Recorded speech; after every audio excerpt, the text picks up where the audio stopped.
যত্নের অভাবে নষ্ট হয়ে যাচ্ছে বগুড়া পুলিশ লাইনের মালখানায় জব্দ করে রাখা বহু মালামাল।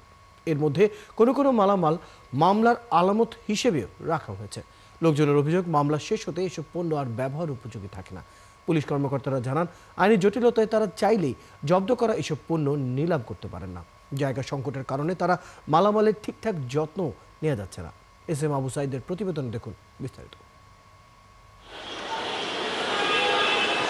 প্রথম দেখায় মনে হতে পারে এটি কোনো পরিত্যক্ত যানবাহনের এক ভাগাড়, কিন্তু এটি আসলে বগুড়া পুলিশ লাইন্সের মালখানা।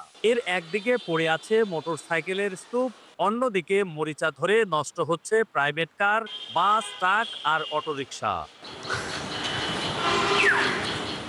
একই রকম অবস্থা বগুড়ার সবগুলো থানা ও ডিবি কার্যালয়ের মালখানা। জব্দ হয়ে আছে শত শত গাড়ি। এলাকার মানুষের দাবি, দ্রুত জব্দ করা মালামালগুলো সংরক্ষণ করা হোক, প্রয়োজনে নিলামে বিক্রি করে দেওয়া হোক। যে টাকা পয়সা জমা হতো ওগুলো দিয়ে দেশের কাজ করা হতো, আর দেশটা ভালোভাবে পরিবেশন করা হতো, দেশের উন্নয়ন হতো।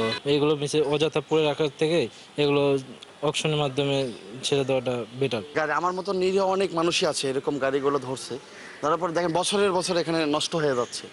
এটাতে রাষ্ট্রেরও একটা ক্ষতি হচ্ছে। এ নিয়ে বগুড়ার একজন অতিরিক্ত পুলিশ সুপার জানান, মামলা দ্রুত নিষ্পত্তি না হওয়ায় এই বিপত্তি। রাখার জায়গা সংকটও একটা বড় সমস্যা। মাদক মামলা আলামত হওয়া, মাদক মামলা শেষ না হওয়া পর্যন্ত এগুলো নিষ্পত্তি হয়ে থাকে না। তো নিষ্পত্তি না হওয়ার কারণে এগুলোকে আমাদেরকে সংরক্ষণ করতে হয়, এবং সংরক্ষণ করার জন্য মালখানা যথাযথ পরিমাণ যে জায়গা থাকার কথা যথেষ্ট পরিমাণ সেটা নেই। এ নিয়ে জেলা প্রশাসক জানান, আইন শৃঙ্খলা বাহিনীর সঙ্গে সমন্বয় করে নিলাম বা মামলা নিষ্পত্তির উদ্যোগ নেওয়া হচ্ছে। কোর্টের নির্দেশনা ছাড়া কিন্তু অকশন দিতে পারে না।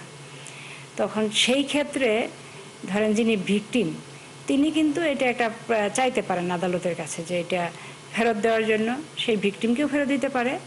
অথবা আদালত চাইলে যিনি জব্দ করেছেন প্রসিকিউটরকেও তিনি গিয়ে এটা ডিসপোজ করার জন্য নির্দেশনা দিতে পারেন। মামলার আলামতের ডিসপোজালের বিষয়ে আসলে আদালতের উপরেই ন্যস্ত। আদালতের নির্দেশনা না থাকলে এটি সম্ভব না। এদিকে আইন শৃঙ্খলা রক্ষাকারী বাহিনী ও বিচার বিভাগের সঙ্গে আলোচনা করে দ্রুত সমাধানের আশ্বাস দিলেন সরকারি কৌশলী। যে এইখানে আমাদের আইন মন্ত্রণালয় আছেন, স্বরাষ্ট্র মন্ত্রণালয় আছেন, যৌথভাবেই হোক আর যেভাবেই হোক বগুড়ায় কোর্ট অঙ্গনে একটা মালখানা প্রতিষ্ঠিত করুক, যার মাধ্যমে মামলার কোনো আলামত নষ্ট হবে না, এটা আমরা প্রত্যাশা করি। পুলিশের তথ্য অনুযায়ী এই মুহূর্তে সারা জেলায় জব্দ রয়েছে 9টি মাইক্রোবাস, 49টি প্রাইভেট কার, 58টি পিকআপ ভ্যান, 19টি সিএনজি চালিত অটোরিকশা, 415টি মোটরসাইকেল, 28টি ইজি বাইক, 5টি ভ্যান এবং 4টি সাইকেল। এছাড়া মাদকদ্রব্য নিয়ন্ত্রণ অধিদপ্তরের মামলায় আরও 246টি যানবাহন পড়ে আছে অরক্ষিত অবস্থায়। S M Abu Saeed, 71, Bogura. আবু সাইদ, থানার মামলার যে মালামাল নষ্ট হওয়ার প্রসঙ্গ, সেটি নিয়ে আপনার কাছে প্রশ্ন রেখেছিলাম। পুলিশ কি বলছে এবং যারা ভুক্তভোগী তাদের কি অভিযোগ?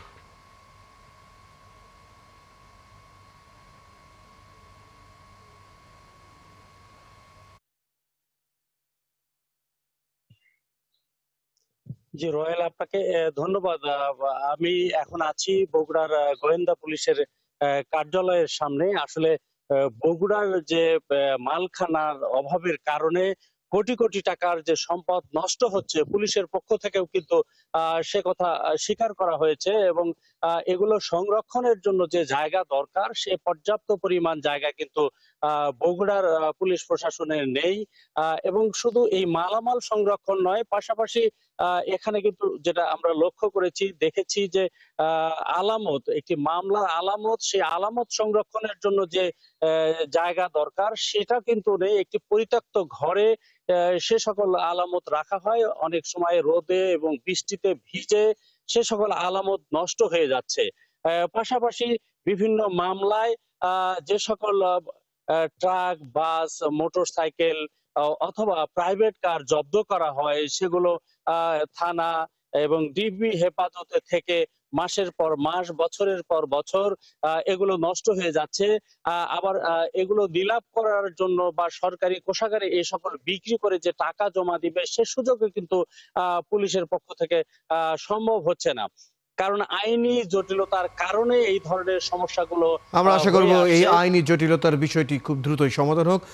এস এম আবু সাইদ, ধন্যবাদ যুক্ত হওয়ার জন্য।